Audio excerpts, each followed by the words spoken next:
Alors, nous sommes ravis de vous accueillir pour ces premières régionales du livre audio et du podcast, organisées avec le soutien de la DRAC Grand Est, de la région Grand Est et de la ville de Strasbourg. Donc, Elsa vous en dira quelques mots tout à l'heure, mais il y a un écosystème quand même important autour du son, du livre audio et du podcast, et plus particulièrement encore à Strasbourg. Donc, on est ravis aujourd'hui de vous retrouver tous ici. Et je vais tout de suite passer la parole à Anne Missler, en charge de la culture, notamment à la ville de Strasbourg. Bonjour à toutes et à tous. Oui, je suis adjointe à Madame la maire de Strasbourg en charge des arts et des cultures. Et je suis ravie de vous retrouver ici. C'est pas moi qui fais le mot d'accueil, parce que je suis pas dans nos locaux, mais bienvenue à Strasbourg, par contre, avec plaisir. Et je pense que je n'apprends rien à personne ici présent en vous disant que Strasbourg est capitale mondiale du livre 2024. Je pense que vous l'avez tous appris. C'est la seule et première ville française à avoir décroché ce label UNESCO de capitale mondiale du livre. Donc c'est vrai que c'est une certaine fierté de notre part, bien sûr, et que l'année 2024 va se décliner de différentes façons. J'ai vu que certains d'entre vous ont entre les mains une des petites brochures que l'équipe de Lire notre monde, puisque c'est comme ça que nous avons intitulé notre label, Capitale mondiale du livre, et que c'est tout au long de l'année, enfin, il y a déjà des préparations extrêmement importantes et qui, bien évidemment, vont trouver une forte éclosion au cours de l'année 2024. Ça démarre le 23 avril 2024, vous le savez bien, c'est le jour UNESCO du droit d'auteur et du livre, donc voilà, et ça va se dérouler jusqu'au 23 avril 2025. Donc nous aurons énormément d'opérations, d'activités, d'ateliers, de rencontres qui vont se décliner tout au long de l'année.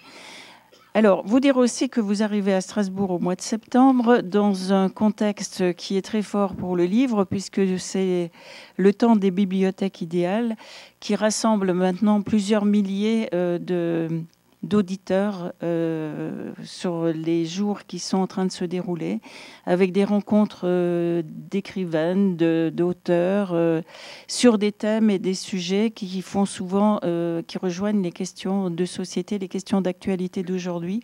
Et c'est simplement dire que la question du livre, dans l'ensemble de ses acceptions, fait presque partie d'une sorte d'ADN de Strasbourg, parce qu'il y a un attachement très très fort au livre. Le nombre des librairies à Strasbourg, librairies indépendantes, est extrêmement important. Certaines d'entre elles connaissent une certaine fragilité parce que, évidemment, ce secteur-là connaît, comme d'autres secteurs, les effets conjugués à la fois Covid et crise énergétique et augmentation du coût de la vie générale, ce qui fait qu'il y a une forme de fragilité. Enfin, pas seulement une forme pour certaines d'entre elles, mais nous sommes attentifs à tout cela. Et toute la filière du livre a une présence très forte à Strasbourg avec les éditeurs, les imprimeurs, etc. C'est-à-dire que c'est un secteur qui est très important pour nous et qui est un des piliers de la politique culturelle et artistique de la ville de Strasbourg et qui rejoint en fait nos préoccupations globales qui sont celles de la transformation, de la transition écologique, sociale et démocratique. Strasbourg est une ville de débat, c'est une ville internationale, c'est une ville qui accueille les institutions européennes et donc c'est c'est presque un réflexe à Strasbourg d'avoir des débats et le livre est le support de la pensée, l'écriture est le support de la pensée, quelle que soit la forme que prend ce support. Et vous êtes ici notamment sur le livre audio et je remercie vraiment l'association Plume de Pan qui fait un travail presque d'anticipation quand même par rapport à l'importance qu'a pris le livre audio et les podcasts aujourd'hui.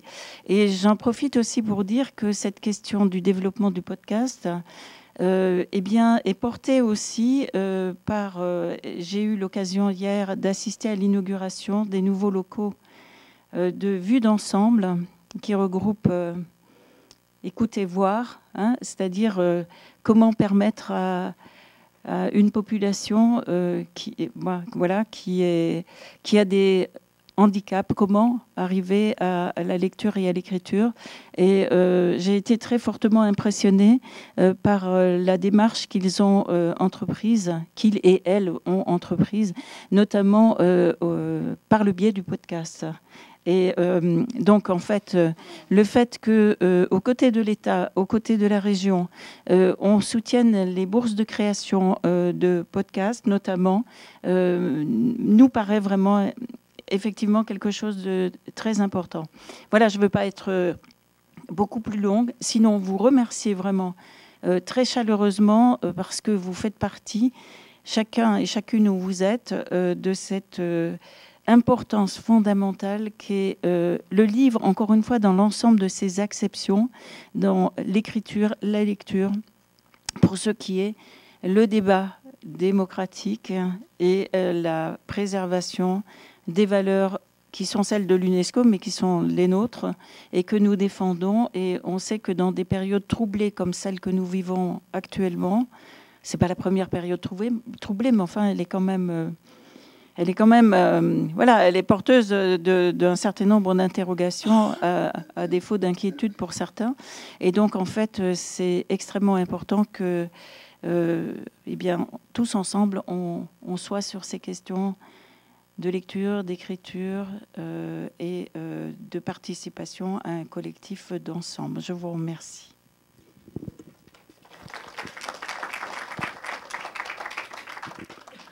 Merci Madame Missler. Je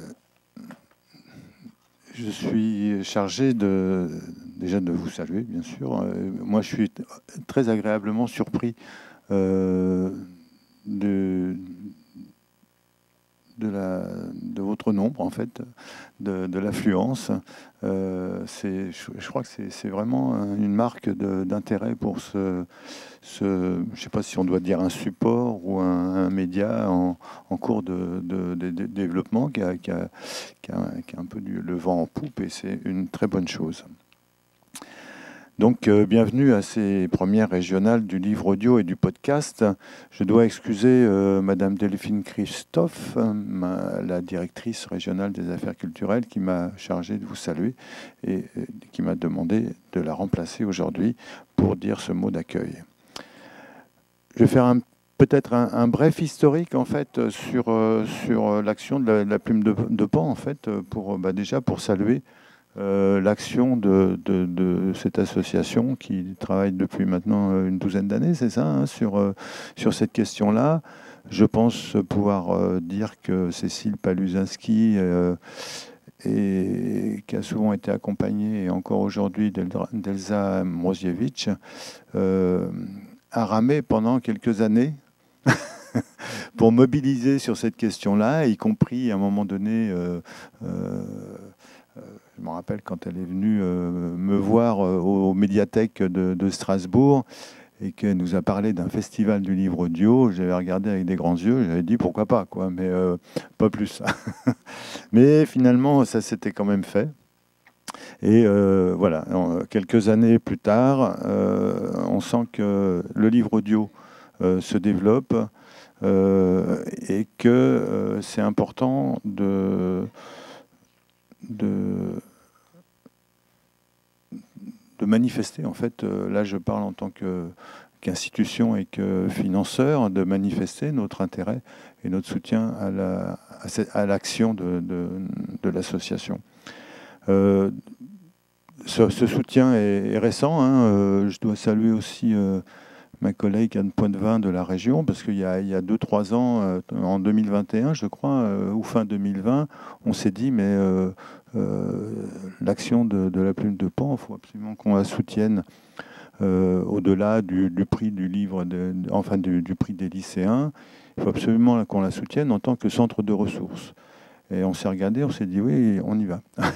Et effectivement, ça s'est concrétisé, mais c'est quand même relativement récent. Et je crois qu'on a eu un peu le nez creux, si j'ose dire, parce que la même année, pratiquement, l'Institut français, le CNL se sont également mobilisés autour de la plume de Pan. Ça, c'était le résultat du travail de réseautage de Cécile depuis des années et qui a rendu cette année-là de bons résultats. Les enjeux autour de ce soutien et du travail, du développement de la plume de Pan en tant que centre de ressources, c'est tout simplement développer cette excellence qui existe sur le Grand Est, excellence autour du livre audio, du podcast et des différents métiers qui sont liés à ces activités. C'est aussi développer, tout à l'heure Cécile a parlé d'écosystème, c'est effectivement le terme qu'on utilise le plus. Je ne sais pas si le terme de filière peut s'utiliser, mais écosystème, ça, je pense que ça traduit mieux, disons, l'idée d'un peu de constellation de métiers autour de ça, qui est peut-être moins figé ou moins bien défini que la chaîne du livre, par exemple, ou la filière du livre avec ces différents acteurs qui sont bien connus. C'est pas par hasard que j'évoque la chaîne du livre, parce que ce soutien au centre de ressources,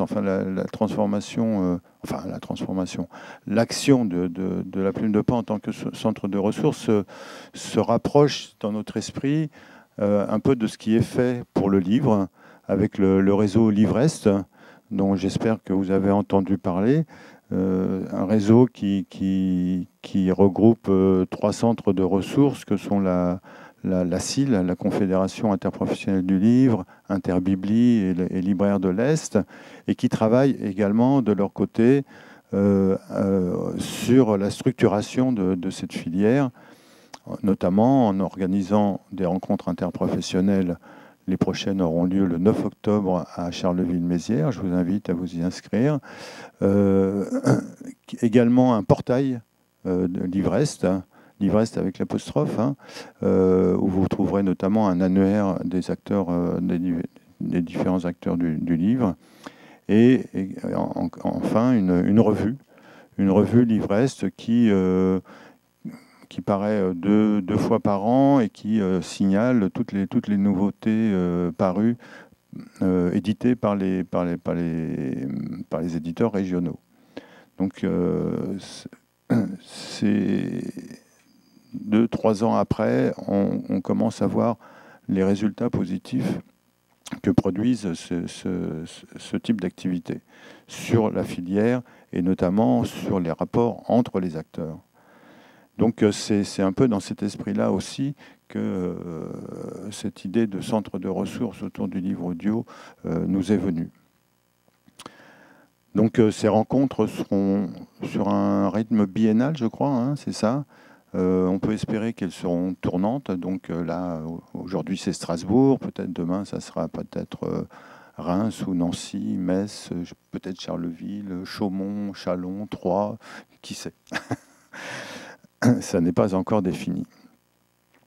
Mais entre-temps, ça ne veut pas dire qu'il ne se passera rien pendant 2 ans. Ça veut dire aussi qu'il y aura certainement des rendez-vous qui seront pris.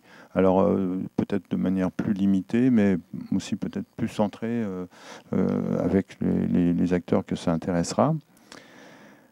Donc voilà, je vais vous souhaiter de bonnes régionales. Ces régionales, encore un petit mot, je pense que c'est intéressant quand on voit le programme pour ces premières régionales du livre. C'est vraiment centré en 3 temps, je crois, on peut dire ça. C'est d'abord se définir. Ensuite, c'est se repérer, donc cette notion d'écosystème. Et enfin, ce sont les enjeux du développement de ce centre de ressources. Et cet après-midi, avec les ateliers, vous verrez divers aspects pratiques autour du livre audio. Et je crois que là, on a vraiment un très, très bon modèle, une journée très intéressante et exactement le modèle de ce que doivent être des journées autour d'un écosystème et d'une activité comme le livre audio et le podcast. Voilà, je vous souhaite une bonne journée.